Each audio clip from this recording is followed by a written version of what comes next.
Dans cette vidéo, nous allons utiliser le widget mathématique pour la TI Inspire CX-CAS pour établir le tableau de signes d'un trinôme du second degré.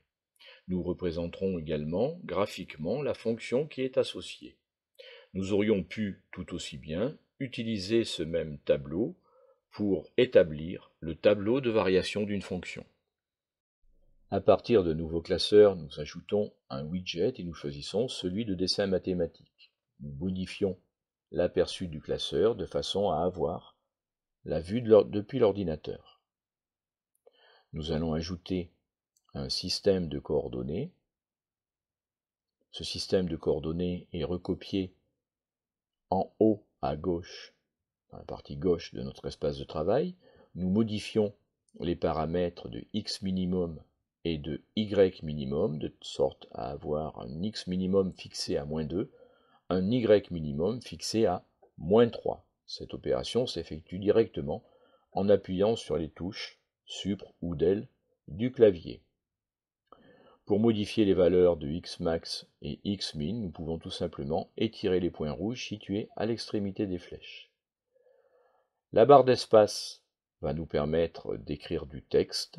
Ce texte est par exemple pour l'axe des abscisses. Nous pouvons aussi modifier la couleur de la lettre X et Y en la mettant par exemple en bleu puis en rouge de façon à bien marquer les esprits. Également, nous avons la possibilité de changer la taille de la police de caractère en utilisant ce bandeau situé toujours sur la gauche de la feuille de travail. Nous choisissons dans les 12 outils de dessin d'ajouter une parabole. Les deux petits points rouges nous permettent de modifier l'ouverture de la parabole, le point bleu de fixer la position de son sommet et le gros point rouge de la déplacer. Nous faisons en sorte de placer cette parabole afin que -1 et 1 soient les racines du polynôme associé à cette représentation graphique. Nous pouvons également mettre des points particuliers sur cette courbe, par exemple dans les outils de dessin, en appuyant sur la touche P, nous pouvons dessiner un point particulier. Ce point est par défaut représenté par un rond noir assez marqué. L'appui sur les touches haut et bas permet de modifier le style de ce point. Il suffit également, immédiatement avoir tracé le point, de préciser son nom en écrivant la lettre. Si ce point particulier signifie quelque chose pour nous, dans les outils de dessin, nous avons la possibilité d'utiliser une flèche pour, par exemple, signifier qu'il s'agirait de la tangente au point d'abscisse X indice A. La flèche, son sens est modifiable, sa position est modifiable, comme tous les éléments que nous pouvons dessiner sur notre espace de travail. Nous le laissons ainsi, mais nous ne lui attribuons pas de caractère particulier. Ensuite, nous allons insérer, dans forme de la courbe, notre tableau de signes. Forme de la courbe, menu numéro 1, tableau de signes. Ce tableau de signes est superposé à la courbe, nous le déplaçons en utilisant le cercle rouge. Nous pouvons directement écrire ou coller les zéros de la fonction, soit -1 et 1. Nous voyons que le travail est correctement fait. Nous allons rajouter les valeurs des facteurs correspondants, x-1, x plus 1, mais avant ça, nous pouvons observer que si nous essayons d'étirer les points rouges sur le tableau, cela ne permet pas de modifier la largeur des colonnes ou même d'en rajouter. En revanche, comme nous le voyons, lorsque le tableau est sélectionné, nous pourrons rajouter des lignes. Nous le ferons tout à l'heure pour avoir l'expression du produit x-1 fois x plus 1. La barre d'espace nous permet d'écrire le texte, x plus 1, puis x-1, ou le contraire, et ensuite nous allons aller rechercher dans nombre et calcul des signes, plus et moins, qui sont marqués de manière un peu significative, afin de compléter notre tableau de signes. De la même manière, nous aurions pu établir le tableau de variation de la fonction, puisque dans l'un de ces menus, nous avons des flèches qui permettent de montrer qu'une fonction est croissante ou décroissante sur un intervalle. Voilà, dans Nombre et Calcul, le plus, le moins, il suffit tout simplement de n'en choisir que deux, de les placer quelque part sur la feuille de travail. On peut les sélectionner bien entendu, mais lorsqu'ils seront sélectionnés, si nous appuyons sur Entrée, la touche Entrée du clavier de l'ordinateur, ils seront dupliqués. Nous pourrons ainsi compléter le tableau de manière satisfaisante, sans avoir systématiquement à aller rechercher ces éléments dans les menus, ce qui est un travail relativement fastidieux.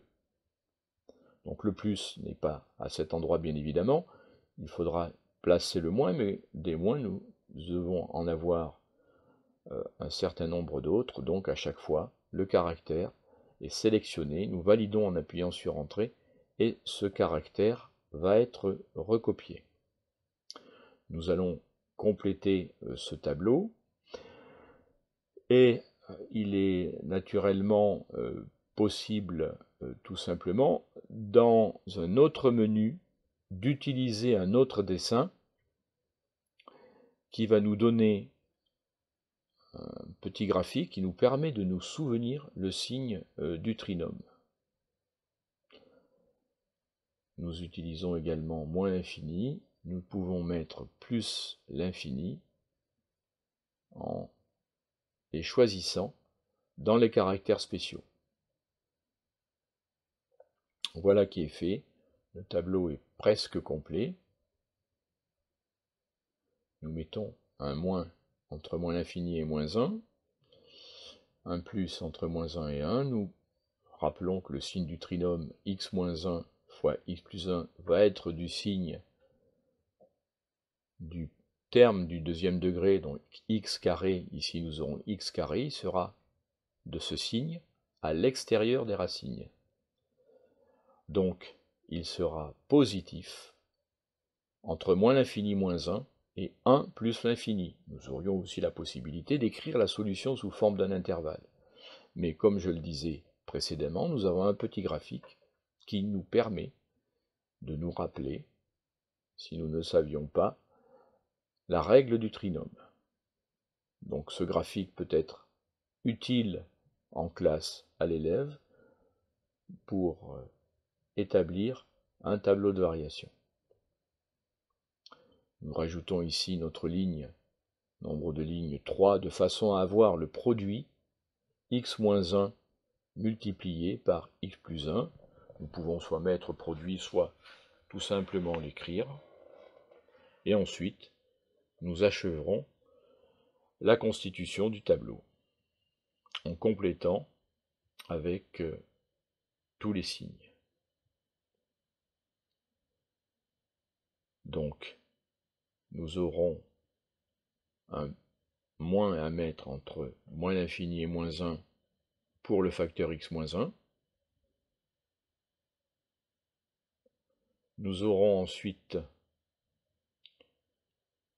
un autre moins entre moins 1 et 1, et un plus entre 1 et l'infini.